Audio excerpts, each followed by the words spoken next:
आज हम पढ़ेंगे आपके पाठ्य पुस्तक सुनहरी धूप से पाठ 2 दया की जीत, जिसमें बच्चों महात्मा बुद्ध की बचपन की कहानी बताई गई है कि किस प्रकार महात्मा बुद्ध बचपन में बहुत दयालु थे और उन्होंने हमें क्या शिक्षा दी कि हमें घायल पशु और पक्षियों के प्रति सेवा संवेदना प्रकट करनी चाहिए और उन्होंने मानव सेवा को सबसे बड़ा धर्म समझा। तो बच्चों आइए देखते हैं दया की जीत की कहानी। तो बच्चों आइए देखते हैं कहानी। एक दिन सोते समय राहुल अपनी माँ यशोधरा से बोला। एक राहुल नाम का बच्चा था, वो अपनी माँ से क्या बोला है, उनकी माँ का नाम था यशोधरा। उनसे बोला, माँ मुझे कोई कहानी सुनाओ। माँ ने कहा, बेटा कहानी तो दादी और नानी सुनाती हैं। तो बच्चा जिद करने लगा, कहा नहीं माँ तुम ही मुझे कहानी सुनाओ। तो उसकी माँ ने बोला, ओहो तुम बहुत जिद्दी हो। जिद्दी मतलब हठी। ठीक है मैं तुम्हें कहानी सुनाती हूँ। कहते हुए यशोधरा यानी उसकी माँ ने, राहुल की माँ ने कहानी आरंभ की यानी प्रारंभ की। प्राचीन समय में शुद्धोधन नाम के एक राजा थे। प्राचीन माने पुराने समय में कौन से राजा थे? शुद्धोधन। क्या नाम है? शुद्धोधन नाम के एक राजा थे और उनकी पत्नी का क्या नाम था? माया था।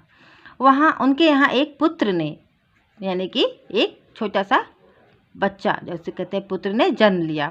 दोनों ने उसका नाम सिद्धार्थ रखा। क्या नाम रखा जो पुत्र ने जन्म लिया? सिद्धार्थ। राजा सभी ने राजा को बधाई दी। राजा ने राज ज्योतिषी को बुलाकर बच्चे का भविष्य जानना चाहा। ज्योतिषी मतलब क्या होता है बच्चों पता है? ये होता है इसका मतलब भविष्य बताने वाला, जो हमारे भविष्य को बताता है उसे हम ज्योतिषी कहते हैं। उसको बुलाया गया और बच्चे को भविष्य जानने के विषय में कि मेरा बच्चा बड़ा होकर क्या बनेगा।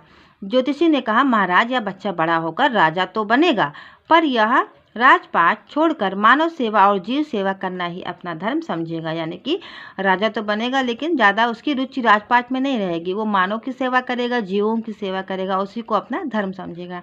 यह सुनकर राजा अधिक खुश नहीं हुए। जो राजा थे वो दुखी हो गए। उन्होंने बच्चे को राजसी सुख सुविधाओं की आदत डालनी शुरू कर दी। राजसी सुख सुविधाओं मतलब क्या होता है बच्चों? जो राजमहल का सुख सुविधा होता है, सब अपने बच्चे को आदत दिलाने लगे कि मेरा बच्चा घर छोड़ के ना जाए। सिद्धार्थ अपने चचेरे भाई, क्या लिखा है? चचेरे भाई के साथ पढ़ता और खेलता। चाचा का जो भाई बच्चा रहता है बच्चों, उन्हीं को हम चचेरे भाई कहते हैं। जैसे आपके चाचा के भाई बहन होते हैं ना, उन्हीं को हम चचेरे भाई कहते हैं। तो उसके साथ खेलता था और महल के उपवन में अनेक पशु पक्षी थे जिससे सिद्धार्थ बहुत प्रेम करता था। एक समय सिद्धार्थ ने एक हंस को नीचे गिरते देखा। क्या गिरते देखा था? हंस को। सिद्धार्थ ने दौड़कर उस हंस को गोद में उठा लिया। उसने देखा कि एक तीर उसके पंख में लगा है। उसने झट से तीर निकाला और अपने अंगवस्त्र से कपड़ा फाड़कर, अंगवस्त्र मतलब जो कपड़ा उन्होंने पहना था उसी का एक टुकड़ा फाड़ा और जो हंस के घाव लगा हुआ था उस पर लपेट दिया। तभी वहाँ उसका चचेरा भाई कौन आ गया? देवदत्त, जिसके साथ वो बचपन में खेलता था। देवदत्त नाम था उसका। हाथ में धनुष लिए आया। उसने कहा, सिद्धार्थ यह मेरा है, मुझे दे दो। नहीं देवदत्त, यह घायल है। क्या कहा उसने सिद्धार्थ ने देवदत्त से? नहीं यह घायल है, मैं तुम्हें इसे नहीं दे सकता। दुखी होकर सिद्धार्थ बोला। आगे देखते हैं बच्चों।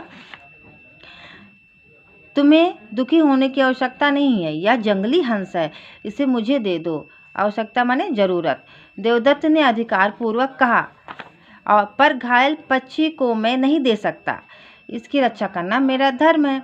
यह सुनकर देवदत्त क्रोधित मतलब गुस्सा हो गया, होकर बोला, इसे मैंने मारा है, यह मेरा शिकार है और इस पर मेरा अधिकार है। कहा उसने देवदत्त ने कि इसको मैंने मारा है तो ये मेरा होना चाहिए, तुम क्यों ले लिए? तुम मुझे इसे वापस दो।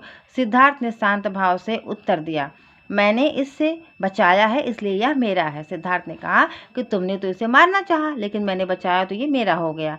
कहानी सुनाते सुनाते माँ ने राहुल से पूछा, राहुल हंस पर किसका अधिकार होना चाहिए? तो राहुल ने कहा, माँ हंस तो बचाने वाले को ही मिलना चाहिए और ये बात सही भी है कि जिसने जान की रक्षा की उसी को मिलना भी चाहिए, है ना बच्चों? तो माँ ने प्रसन्न होकर कहा, उचित कहा बेटा, यानी कि तुमने ठीक कहा। वे दोनों भी लड़ते लड़ते राजा के पास न्याय के लिए कि कौन सही कौन गलत न्याय के लिए पहुंच गए। जैसे आजकल न्याय के लिए हम लोग कहाँ जाते हैं, कोर्ट में जाते हैं। पहले राजा हुआ करते, राजा के पास गए तो राजा ने फैसला किया। क्या फैसला किया कि हंस पर पहला अधिकार सिद्धार्थ का है, क्योंकि भक्षक से रक्षक महान होता है। भक्षक यानी मारने वाला, रक्षक माने रक्षा करने वाला, वो महान कौन हुआ, रक्षक। अतः हंस सिद्धार्थ को ही मिलेगा। यही सिद्धार्थ बड़े होकर महात्मा बुद्ध कहलाए। यानी कि जिसको हंस मिला सिद्धार्थ को, वो क्या बड़े होकर कहलाए, महात्मा बुद्ध कहलाए, जिन्होंने अपना समस्त जीवन सत्य, अहिंसा, परोपकार व मानव धर्म को समर्पित कर दिया। तो बच्चों, आपको ये कहानी कैसी लगी? मेरे ख्याल से बहुत अच्छी लगी होगी।